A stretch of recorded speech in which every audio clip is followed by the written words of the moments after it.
Assalamualaikum warahmatullahi wabarakatuh. Saya Puji Paujana Sril, NPM 20210304 akan menjawab pertanyaan ujian tengah semester pemberdayaan masyarakat. 1. Jelaskan makna pemberdayaan masyarakat menurut Anda. Jawabannya, pemberdayaan itu sendiri merupakan upaya untuk membangun, mendorong, memotivasi, dan membangkitkan kesadaran masyarakat akan potensi yang dimilikinya untuk dikembangkan. Jadi, pemberdayaan masyarakat adalah proses pembangunan di mana masyarakat berinisiatif untuk memulai proses kegiatan sosial untuk memperbaiki situasi dan kondisi mereka. Pemberdayaan masyarakat hanya dapat terjadi jika masyarakat itu sendiri ikut dalam berpartisipasi. 2. Pemberdayaan masyarakat mempunyai tujuan untuk membantu masyarakat agar dapat membantu dirinya sendiri. Jelaskan filosofi dari tujuan tersebut. Jawabannya, secara filosofi, membantu masyarakat agar dapat membantu dirinya sendiri yang berarti bahwa substansi utama dalam aktivitas pembangunan masyarakat adalah masyarakat itu sendiri.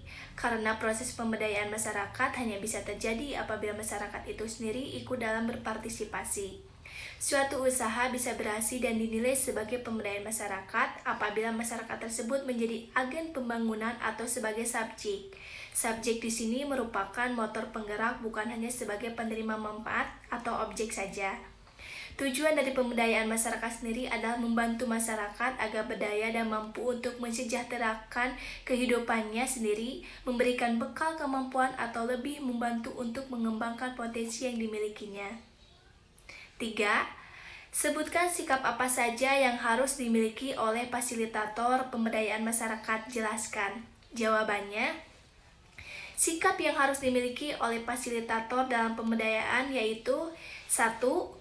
Menghayati dan bangga terhadap profesinya serta merasakan bahwa kehadirannya untuk melaksanakan tugas pemberdayaan masyarakat itu memang sangat dibutuhkan masyarakat sebagai penerima manfaatnya. 2. Meyakini bahwa inovasi yang disampaikan itu telah teruji kemanfaatannya, memiliki peluang keberhasilan untuk diterapkan pada kondisi alam wilayah kerjanya, memberikan keuntungan dan tidak bertentangan dengan nilai-nilai sosial budaya masyarakat, serta yakin bahwa inovasi yang akan disampaikan itu benar-benar merupakan kebutuhan nyata masyarakat.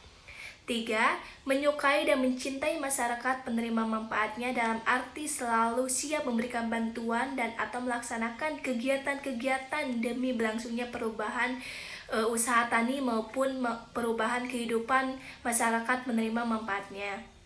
4. Persiapan bagi fasilitator. Setiap fasilitator perlu mempersiapkan dirinya dengan berbagai persiapan sehingga benar-benar siap melaksanakan tugas dan kewajibannya dengan baik dan mencapai tujuan yang diharapkan. 4. Dalam siklus pemberdayaan masyarakat terdapat siklus peningkatan partisipasi. Bagaimana pendekatan dan strategi yang digunakan agar masyarakat penerima manfaat pemberdayaan mau berpartisipasi dalam proses pemberdayaan. Jelaskan dengan contoh. Jawabannya, menurut pendapat Sunyoto Usman 2003, ada beberapa strategi yang dapat menjadi pertimbangan untuk dipilih dan kemudian diterapkan dalam pemberdayaan masyarakat, yaitu menciptakan iklim, memperkuat daya, dan melindungi. Dalam upaya memberdayakan masyarakat dapat dilihat dari 3 sisi, yaitu pertama, menciptakan suasana atau iklim yang kemungkinan potensi masyarakat bisa berkembang. Di sini titik tolaknya adalah pengenalan bahwa setiap manusia memiliki potensi atau daya yang dapat dikembangkan. Kedua, memperkuat potensi atau daya yang dimiliki masyarakat. Upaya yang amat adalah peningkatan taraf pendidikan dan derajat kesehatan serta akses ke dalam sumber-sumber kemajuan ekonomi seperti modal, lapangan kerja, dan pasar. Ketiga, memberdayakan mengandung pula arti melindungi. Dalam proses pemberdayaan harus dicegah yang lemah menjadi bertambah lemah. Membahas tentang pendekatan bila dilihat dari proses dan mekanisme perumusan program pembangunan masyarakat, pendekatan pemberdayaan cenderung mengutamakan alur dari bawah ke atas atau lebih dikenal dengan pendekatan bottom up. Pendekatan ini merupakan upaya melibatkan semua pihak sejak awal sehingga setiap Keputusan yang diambil dalam perencanaan adalah keputusan mereka bersama dan mendorong keterlibatan dan komitmen sepenuhnya untuk melaksanakannya. Partisipasi masyarakat sangat dibutuhkan dalam rangka perencanaan dan penentuan kebijakan atau dalam pengambilan keputusan. Model pendekatan dari bawah mencoba melibatkan masyarakat dalam setiap tahap pembangunan. Pendekatan yang dilakukan tidak berangkat dari luar melainkan dari dalam. Seperangkat masalah dan kebutuhan dirumuskan bersama. Sejumlah nilai dari sistem dipahami bersama. Model bottom up memulai dengan situasi dan kondisi serta kondisi lokal. Dengan kata lain, model kedua ini menempatkan manusia sebagai subjek. Pendekatan bottom up lebih memungkinkan penggalian dana masyarakat untuk pembiayaan pembangunan. Hal ini disebabkan karena masyarakat lebih merasa memiliki dan merasa ikut bertanggung jawab terhadap keberhasilan pembangunan yang notabene memang untuk kepentingan mereka sendiri. Pendekatan bottom up memberikan kesan lebih manusiawi dan memberikan harapan yang lebih baik. Model ini membutuhkan waktu yang lama dan belum menentukan bentuknya yang mapan. Salah satu contoh yang dapat diambil dalam penjelasan tersebut yaitu dengan mengadakan acara seperti partisipasi masyarakat dalam program pemberdayaan masyarakat desa atau P2MB. Dalam forum atau rapat ini, pemberdayaan menggunakan pendekatan bottom up dan penerapan strategi sudah dijelaskan di atas dalam proses perencanaan pelaksanaan program pemberdayaan di desa tersebut. Jadi, pada saat proses perencanaan, semua pihak yang terlibat ikut andil dalam sebuah forum untuk saling tukar-menukar ide sebagai bentuk partisipasi masyarakat.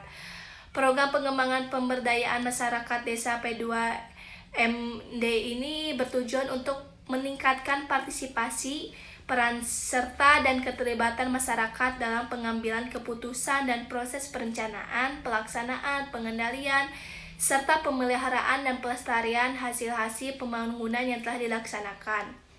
Mendayagunakan potensi dan sumber daya lokal dalam pembangunan, mendorong perkembangan sistem pembangunan yang partisipatif, serta meningkatkan dan terpenuhinya sarana dan prasarana ekonomi, sosial, dan sarana pendukung lainnya sesuai dengan kebutuhan masyarakat. 5. Sebagai mahasiswa jurusan pendidikan masyarakat, jelaskan kontribusi yang bisa atau akan Anda lakukan dalam kaitannya dengan pemberdayaan masyarakat dan jelaskan fungsi mata kuliah ini menurut Anda. Jawabannya, sebagai mahasiswa kita harus berperan sebagai social control, di mana kita harus mampu menjadi pengontrol sebuah kehidupan sosial pada masyarakat dengan cara memberikan saran, kritik, serta solusi untuk permasalahan sosial masyarakat maupun permasalahan bangsa. Pengabdian masyarakat dilakukan sebagai rangka penerapan ilmu pengetahuan dan teknologi yang diharapkan dapat memberikan kontribusi yang nyata pada kehidupan masyarakat.